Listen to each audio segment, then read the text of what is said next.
Toy Story made history last year as the first computer-generated full-length feature film. Not now, Slink. I got some bad news. Bad news? Just gather everyone up for a staff meeting and be happy. Got it. Be happy. Staff meeting, everybody. Snake, robot, podium duty.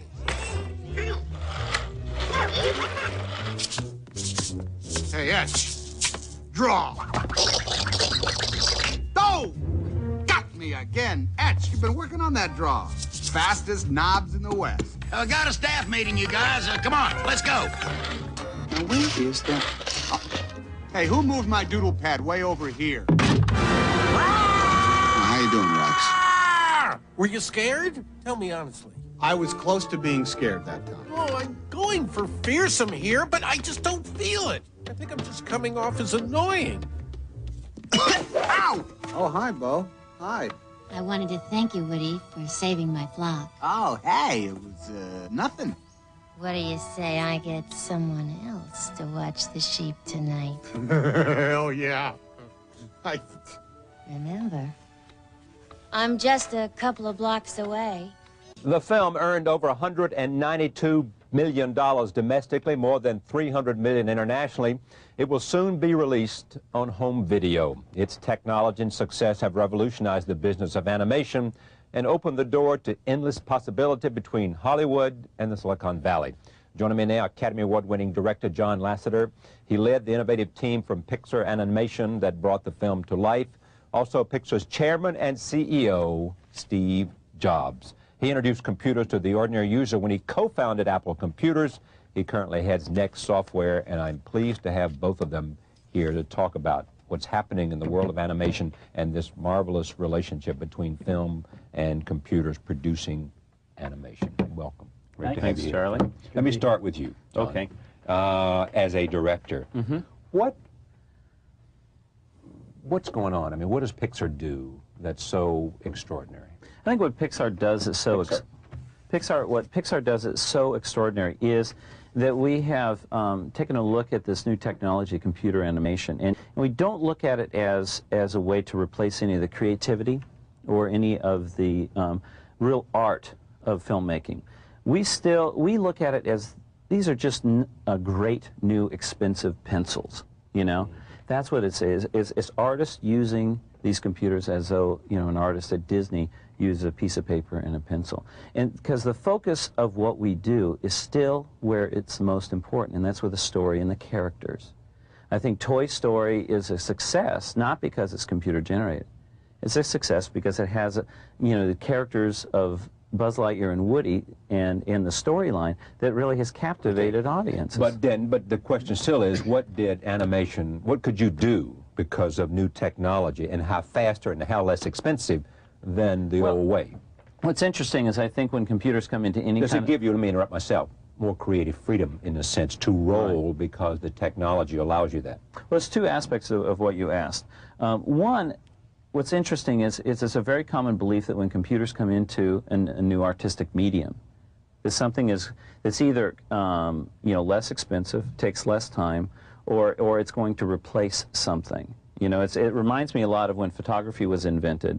Everybody thought that painting was going to get replaced.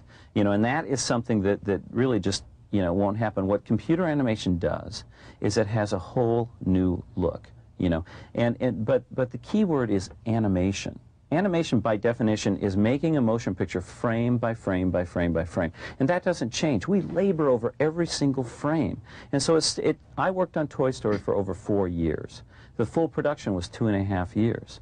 The difference between Toy Story and Lion King or Pocahontas or Hunchback. What is the difference? The difference is that we used a lot less people. Well, that's my point. It made it more efficient to do. Yeah. It was, and also we were a much smaller studio. We were kind of, you know, a leaner sort of. Does it look any better on the screen? Well, that is something for the viewer to choose. It looks different. I'm not going to say whether it's different. It's more dimensional.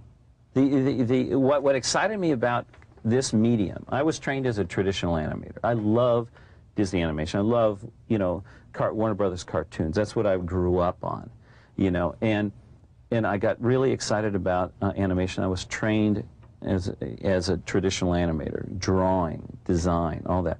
But what excited me when I first saw my first computer animation back in about 1981 was that it was three-dimensional. You were able to create a world that was totally dimensional. We were able to move in and around objects, which you had never been able to do in hand-drawn animation. And so therefore, that got me so excited. And I think what Toy Story was different on is, what made it unique is that we chose a subject matter, toys being alive, that really lent itself beautifully to the medium.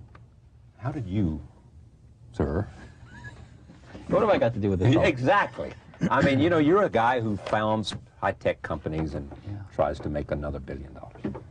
Yeah, well, I don't think of myself that way, but I know you don't. I wish I could. Well, no, stop. Yeah. How do you think of yourself?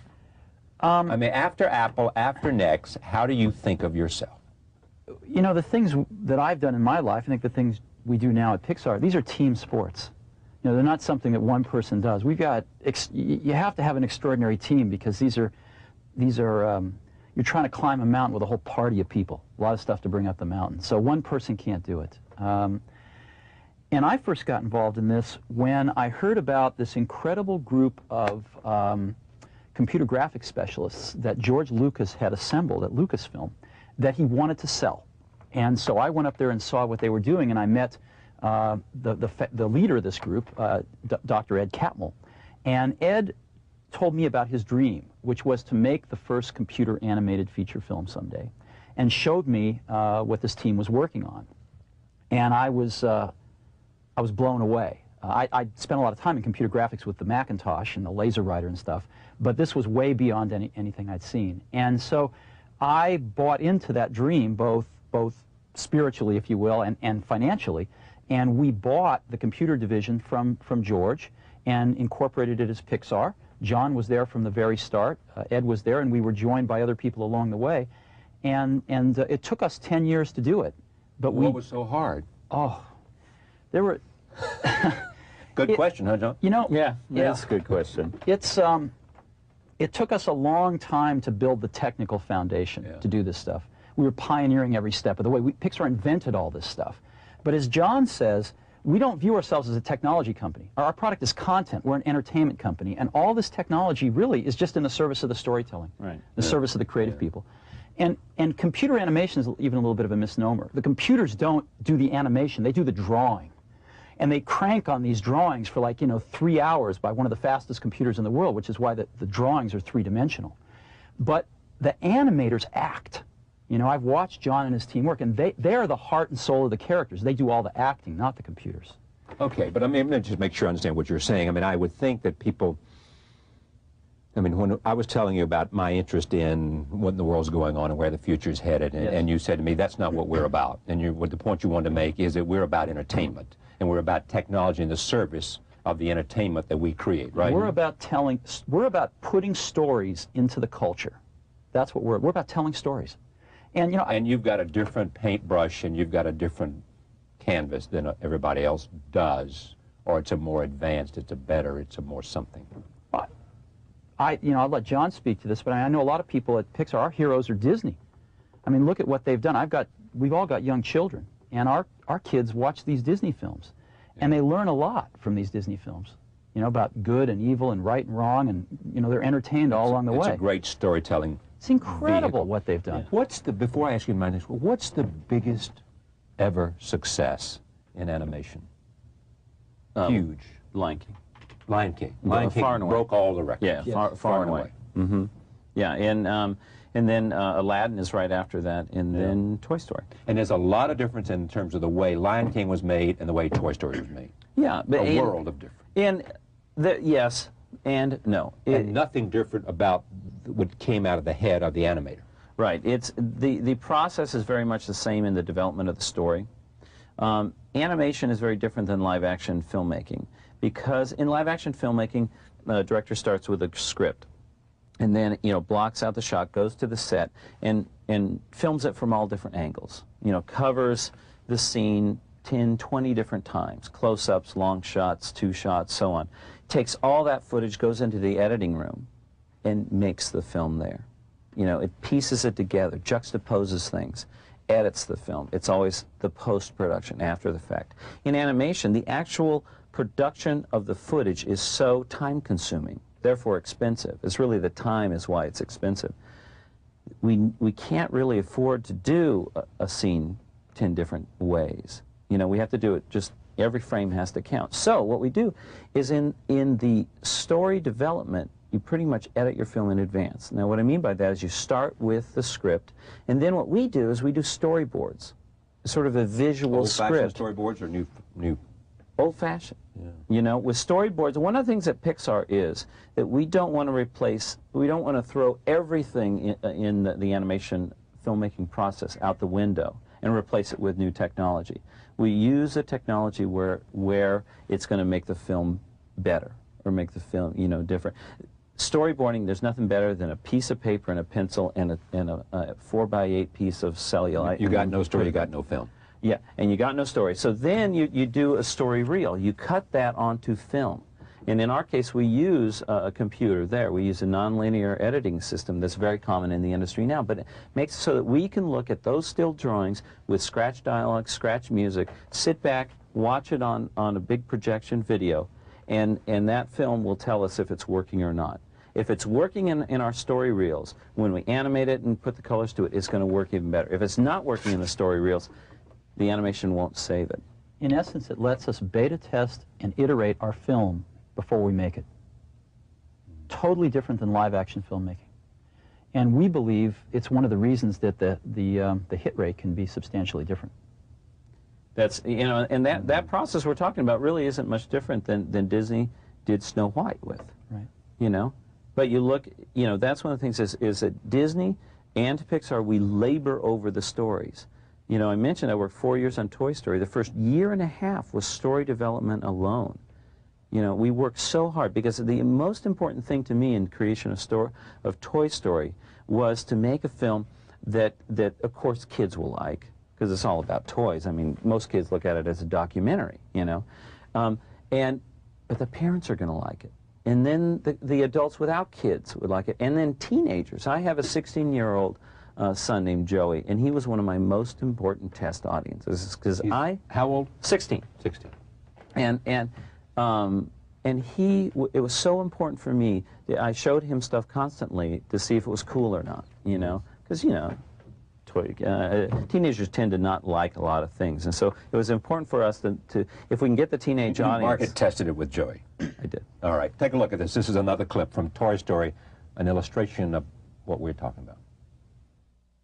We're not that far from the spaceport. The door. It's open. We're free. What if you don't know what's out there? I'll tell you what. Ah! Ah! They're gonna eat us, Buzz. Do something quick. Shield your eyes. It's not working.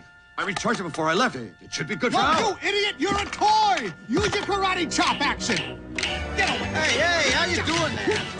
Stop that. Back, you savages, back. Woody, stop it. Sorry, guys, but dinner's canceled. There's no place like home. There's no place like home. There's no place like home.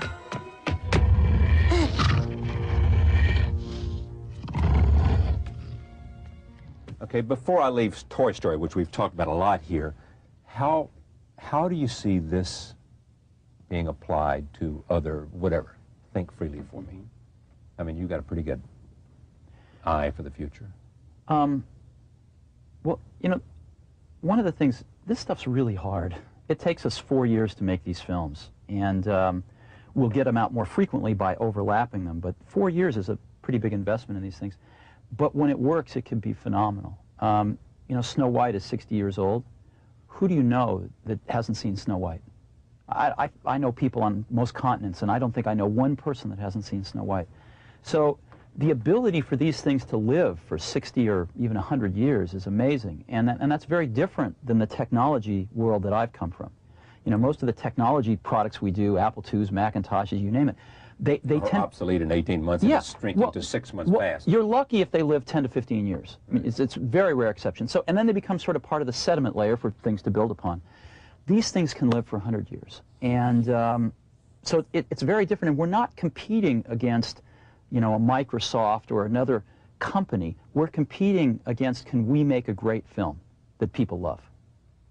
That's what we compete against. And so every day when we go to work, we're saying, you know, how do we make a... All right, but I mean, look, two questions quickly, Yeah. because one is, why should I come to Pixar if I'm a great animator? Yes. And if I've got a great story idea, why should I come to you? Oh, I think the three reasons. One, Pixar is a place more than anywhere else in the world that they can get creative satisfaction. We try to give these artists a project that they can be proud of for the rest of their careers. That's one. That's a big thing. I know, because I've worked in a lot of places where I was working on kind of garbage, and it's hard to work. Secondly, in working with these people, I try so hard, even if it's the smallest task, to give them a little bit of creative ownership, to let them figure out how to do it. I don't tell people how to do it. And so that is a really important reason. And the most important thing is at Pixar we have a lot of fun. You know, and it comes, I think it shows in the thing, in the film. But I could see, when you think about I remember there's not much political satire on American television. Mm-hmm. Some political satire can be done in animation in an interesting way, because you can use characters. You could do this if you had a good storyteller. Mm-hmm. You had great writers. Mm-hmm. You could probably do it faster and quicker and more interestingly. Well, political satire is interesting. It's what Steve was talking about. It quickly becomes dated. Oh, I see. So therefore you don't have the payoff. You know, what we try to do is make stories that will lessen. That's why the choice of all the existing toys in Toy Story. There's Mr. Potato Head, there's Etch-a-Sketch, Magic 8 Ball. It's the things that we had as kids that kids still have today. And you don't have to play any residuals actors either, do you? Mr. Potato Head, you know, it was a tough deal to negotiate with him. No, I'm just kidding. Had you there? Yeah, no, I thought maybe somebody owned it. Well, they do, but they were very kind. Why has the stock? Has the stock come down? Well, we went out at the IPO at $22 a share, and I didn't check the price today, but it's probably somewhere around $17, $18 a share. Yeah. And I think part of that, well, I don't know why the stock market does what it does. So that's first answer. Second answer is, I think a lot of people thought we were a technology company. And we maybe didn't do a good enough job explaining to people, no, we're an entertainment company. We're not a quarter-to-quarter earnings company. We're building assets that are sort of annuities into the future. And so I think people are slowly coming around to that, understanding how difficult this is to do. You know, since Snow White was released in 1928, which was the first animated feature film ever, 60 years ago, every major studio has tried to break into this business. And until last December, Disney was the only studio that had ever made a feature animated film that was a blockbuster, $100 million or more in domestic box office. And last December, Pixar became the second studio in history to do that. So it's a very, very rarefied ability to make these products. And I think Pixar is really able to do this quite well. And what happens after the contract with the 3-picture deal with Disney goes? You know, we love working with Disney. It's a fantastic partnership. So, you know, who knows? Maybe we'll put something together to keep making films with them. I want to talk about the business, overall business, which you know something about the computer business, too. Does it bring, how do you feel about what's happened to Apple? You know, all the work we did at Apple lives on. It lives on in the Macintosh, and now it lives on in Windows 95. Yeah, of course it does, but yeah, but that's interesting to say, and clearly it does. Yeah. But it's Windows 95, it's Microsoft, it's not Apple. Right, but it's still the work. It's still the innovation. So did it have to turn out the way it did? It's hard to predict these things. I mean, Yeah, come on, Steve, you've thought about this. This is not a subject that's unfamiliar to you. Yeah, it is. It's sort of ancient history to me right now. I don't really think about this stuff anymore. And Apple and Microsoft duke it out, and Netscape and Microsoft duke it out. And to me, it's a spectator sport at this point. Do you care about it? Do you have any interest in it? Does the ideas that does the internet mean anything to you? Sure, the internet's. I mean, I look at it. Do you use it? Do you care about it? I use it every day, and I do care about it, and I think it's phenomenal what's happening. The internet is clearly the most exciting thing in the computer business. But right now, I look at the computer business mostly as a consumer at Pixar, you know, because we are one of the largest consumers of computing in the world. And we use it to make our films. So, yeah, but also, I mean, I hear you, and you clearly, I mean, if you understand marketing very, very well. That was your genius in the beginning, yes? You understood the concept and you understood marketing. You'll grant me that. Question, is that when you look at Pixar, you seem to be saying to me and to you and John together, my company is misunderstood. It's not a computer company. It's a filmmaking company, you know. Right. I mean, that's sort of you realize that in terms of some maybe truth, but also in terms of some marketing savvy, we got to make sure that we got to get this word out that this thing is about entertainment and it's not about computer. We don't want to be characterized like everybody else, you know, and part of your effort and part of your reason for appearing here and et cetera. You know, I think we definitely want to get that word out, but I have this incredible confidence that the word will get out, and as we make more films, we'll demonstrate that by our results. So the interesting thing is when these films take 4 years to make, and they last for 60 or 100 years, you start to develop a longer focal length point of view than just the next 6 months on But things. here you are, you went from Apple, where you made a lot of money, and then Scully came in and you left, and blah, blah, blah, blah, blah. And then you went to Next, which was never quite as much as what people thought it might be. Right. But those It's coming back now. Well, I know, I understand that, I do. And but your head seems to be into filmmaking, but you started this. You went to see George Lucas because you're out there as an entrepreneur looking for ideas. Right. Right?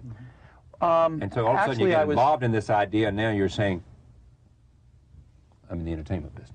I did a good job of brainwashing. Yeah, you sure did. I was going to say, you really did a number on I'm very this proud guy. of my You should product be. over there. I mean, he bought it, didn't he? Story and He character. believes. He's a Story believer. and character. He's a believer. I know he Is is. he? Yeah, I got He's a into this great- because of the technology at the beginning. It excited you? Oh, it blew me away. I mean, we have yeah. more PhDs work on Toy Story than any film in history. I mean, tremendous computer science. That's what drew me into it initially. But John's right. He educated me that what we are really about is storytelling. He didn't use the word educate, Steve. He said brainwash. And it's been 10 years. Educate. Educate's better, isn't it? It's been 10 years. Yeah. So when the day that stock went public, because it'd been 10 years. Pixar because stock. Yeah, Pixar. Because you'd put, I don't know, what, about 50, 100. How much of your own money did you put into it in the beginning? a little over 50 million. 50 million. All of a sudden, because it's the way to take notice, not because you needed $1 billion, all of a sudden, after 10 years, there was a recognition by the marketplace that this had been a wise, fruitful, productive fruition. Yeah, am I going to come back and interview you in 5 years and find out you're in some other business and you're not in the entertainment business, you found some other well to go fishing? You know, I tend to stay where I start until somebody kicks me out. Thank you for coming. Great to have you here. Thank you very much, Steve. Thanks, John. It's a pleasure. Thank you. We'll be right back. Don't go away.